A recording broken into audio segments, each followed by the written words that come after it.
Hello friends, Pushpa team నుండి official poster అయితే వచ్చింది భయ్య. 21 రోజులకి 1705 కోట్లు వచ్చినట్టుగా మేకర్స్ అయితే పోస్టర్ దించారు. మరి నేను ఆల్రెడీ 21 రోజులకి ఈ పుష్ప మూవీకి ట్రేడ్ ప్రకారం 1600 కోట్లు వచ్చింది, మేకర్స్ ప్రకారం 1700 కోట్ల మార్కు దాటింది అనే విధంగా చెప్తే చాలామంది నెగిటివ్ కామెంట్లు పెట్టారు భయ్య. ఏది ఏమైనప్పటికీ మేకర్స్ అయితే 1700 కోట్లు దాటినట్టుగా పోస్టర్ అయితే ఈరోజు దింపేశారు. మరి ఇదైతే ఫాస్టెస్ట్ రికార్డ్ అని చెప్పవచ్చు భయ్య. మరి ఈ విధంగా ఏపీ అండ్ తెలంగాణలో మొత్తం మీద 21 రోజులకి 212 కోట్ల వరకు షేర్ను, అలాగే 320 కోట్ల వరకు గ్రాస్ను రాబట్టింది. మరి ఈ మూవీకి ఏపీ అండ్ తెలంగాణలో బిజినెస్ 213 కోట్లు జరిగింది, టార్గెట్తో 215 కోట్లు. ఇంకా 3 కోట్లు షేరు, 6 కోట్లు గ్రాస్ అనేది ఏపీ అండ్ తెలంగాణలో వస్తే హిట్ లిస్ట్లోకి వెళ్ళిపోద్ది అనమాట. ఇదైతే చాలా ఈజీ భయ్య. ఏపీ అండ్ తెలంగాణలో అయితే ఈ మూవీ అయితే హిట్ లిస్ట్లోకి వెళ్ళిపోద్ది. ఇక కర్ణాటకలో ఆల్రెడీ హిట్ అయిపోయింది, ఇప్పటి వరకు 52 కోట్ల వరకు షేర్ రాబట్టింది. అక్కడ జరిగిన బిజినెస్ కేవలం 32 కోట్లు మాత్రమే. ఇక తమిళనాడులో 52 కోట్ల బిజినెస్ జరిగితే ఇప్పటి వరకు 33.5 కోట్ల షేర్ వచ్చింది.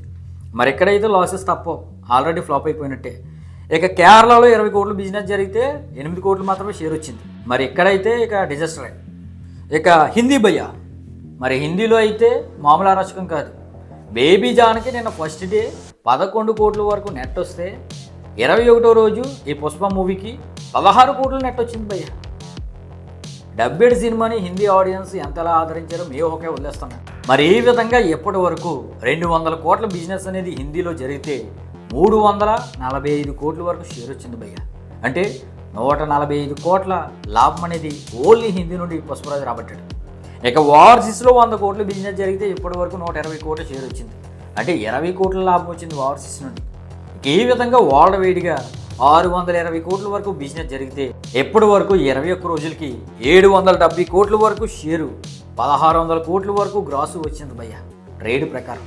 అంటే 150 కోట్ల ప్రాఫిట్ అనేది వరల్డ్ వైడ్గా ఈ మూవీ అందుకుంది భయ్య. ఇదైతే అరాచకం అని చెప్పవచ్చు.